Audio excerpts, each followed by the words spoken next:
Kia ora te iwi, this is Pridezknack clocking in for another video, Neira ngā mihi. In this video, we're going to be talking about the one-shot shield pop build. This isn't so much of a new build, it's more of an enhanced version of our previous video with the attractive field and gravity mine, and holy, it one-shots people's shields off.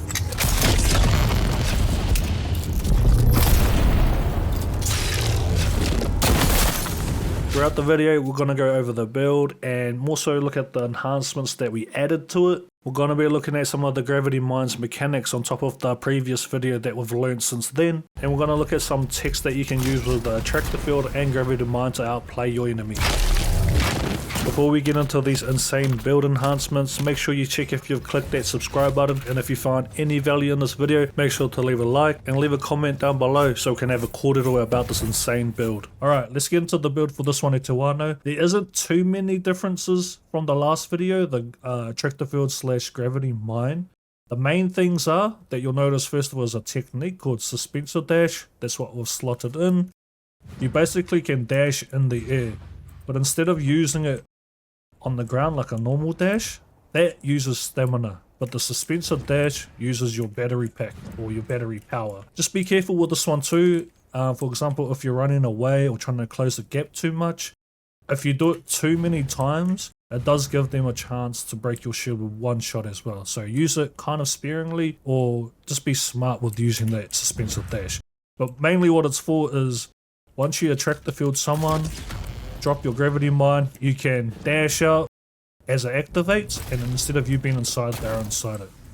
So they can't shoot the mine out, they can't shoot any guns for that matter, and that's basically the reason for the dash. That's how you create room for yourself to do it. Okay, so that's the first one. The second one that we're going to go into, it's not really a change, but it enhances this build, and that's Assassin's Shot. Whenever you attract the field someone, and you have Assassin's Shot on, I'm guessing that it gives it a chance, or targets them in the back as well. It gives it a chance. So when you shoot them while in the attractor field, it can easily one-shot shield pop them as well. That's another one. Everything else is the same. Overcharge, rerouting. I wouldn't put this on. I don't notice much change with this. For reference, in one of the clips there, he was wearing a normal Mark 6 battery pack. He didn't have the Sparky on, and it still popped the shield with one shot, but I'll tell you why. So that's the biggest change in there in my opinion. This one helps to create space, mainly between you and the enemy, but also get out of that gravity mine if you can as well. But the enhancement here is Assassin's Shot, so make sure you add that too. Everything else is basically the same. The comment section in the previous videos is somewhat of a library to me. I've learned so many things, I've understood different aspects of the game. Special mention to IA323 for putting all of us onto this one for everyone to enjoy. Range players are gonna love it. Once I got the information for Assassin's Shot, I put 3 points of that to activate the passive. Another thing to note is you should put 3 points on your Disruptor Pistol passive. Assassin's Shot works hand in hand with Center of Mass, so make sure you got 3 points in that, but look how strong this is. Ideally you want to attach the attractor field to the enemy first and then trap them in your mine. When you hit a shot on the attractor field, it directs all of the dart damage towards the Center of Mass. Now we got Center of Mass, we got attractor field, we got Assassin Shots, and now Disruptor Pistol pinging at the same time. Okay, let's talk a little bit more about some of the gravity mines mechanics. We know you can manually activate it, we know it automatically activates when the enemy comes within the range. We also know that it pulls and glues everything within its range to the ground. On top of that, it drains people's power.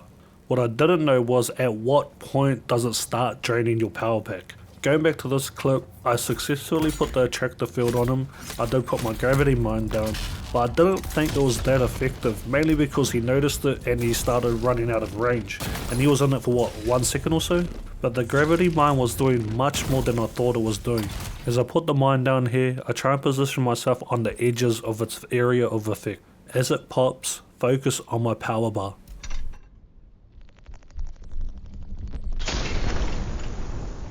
Even though you're not visually within the effect where it pulls you down to the ground, as long as you're in its area of effect, it's gonna start draining your power.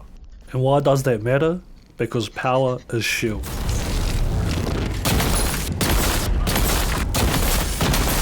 Shield is your highest level of defense. Without it, you're vulnerable. Even though I thought my mine wasn't effective in this clip, it was doing much more than I thought. It looked like he might have been in it for 1 second, but from the moment that mine popped, his power would have drained by a quarter at least.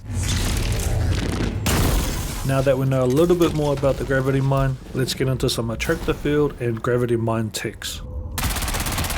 You cannot be damaged within your own attractor field, so if you miss it or you purposely place it on the ground, you can use it as cover fire or even pop off a hill in the heat of battle. As we know, the gravity mine can be shot out also with the sentinel turret as well, but if you drop your mine then shoot your attractor field over it, it cannot be shot out anymore.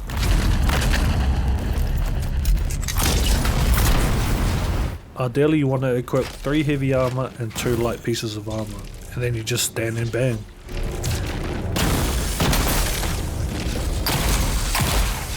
You can do it with the sentinel turret as well.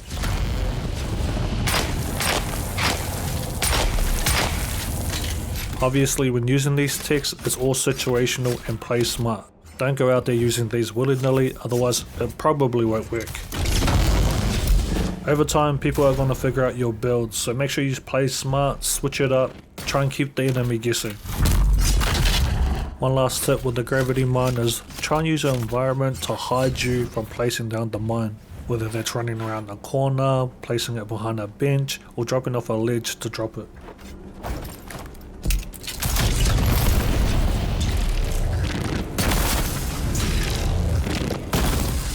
Remember, your goal is to get a tractor field on them and trap them in the mine.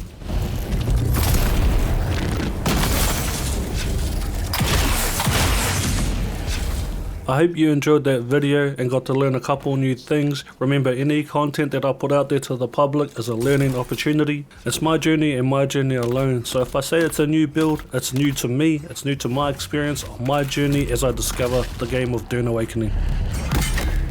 Can I just mention everyone that watches the videos, who comments, who likes, who has subscribed to the channel as well. I just want to say mihi to you again, thank you so much. Especially you guys down in the comments section, you guys have created a space where we can discuss and talk about these builds, the good, the bad, the ugly, all of those things that I love.